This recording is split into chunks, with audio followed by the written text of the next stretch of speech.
நெறைய பேரு எங்க வீட்ல இந்த மரம்லாம் இருக்கு சார். நான் என்ன பண்றதுன்னு தெரியல. திடீர்னு வெட்டுனாலும் அதுவும் வாஸ்து குறைபாடு அப்படின்னு கண்டிப்பா. சொல்றாங்க. இந்த மரங்கள் இல்ல அப்படின்னாலும் சில வாஸ்து குறைபாடுகள் இருக்கும் அப்படின்றாங்க. ஸோ இதற்கான தீர்வுகள் என்ன சார்? என்னென்ன மரம் இருக்கணும், இருக்கக்கூடாது? கொய்யா மரம் எஸ்பெஷலி தனுசு ராசி மூல நட்சத்திரம் வீட்ல இருந்தாங்கன்னா, வீடு விற்கிறதுக்கு வந்துரும். ஓ! இது ஒரு நீங்க கேட்ட ஒரு விஷயத்த நீங்க ஓகே. கேட்ட ஸோ கேள்வியிலே வருது. தனுசு ராசி, மூல தனுசு ராசி மூல நட்சத்திரம். நட்சத்திரம் இருக்கும் பட்சத்தில் கொய்யா மரம் இருந்தால் கடனாகி வீடு விற்பார்.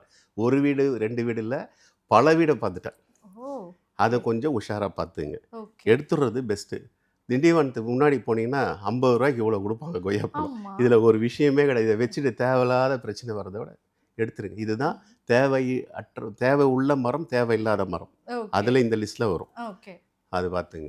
இதுல அவங்களுக்கு மட்டும். தனுசு அதே ராசி, மூல மாரி தான் நட்சத்திரத்துக்கு துளசி மட்டும். மாடம், துளசி செடி. ம். இப்ப அதிலேயே சொல்லிர்றேன். ஓகே, இது எல்லாருக்குமே பொருந்துமானா, எல்லாருக்குமே பொருந்தாது. ஓகே. துளசி வந்து மகாலட்சுமி தானே! ஆமா. ஆனா ஒரு சில நட்சத்திரத்துக்கு ஒர்க் அவுட் ஆகாது. ஓகே. துளசி மாடம் இவங்க துளசியே வீட்லலாம் வந்து சில வைக்கக்கூடாது. பேருக்கு செட் ஆகாது. ரேவதி நட்சத்திரம், ம்.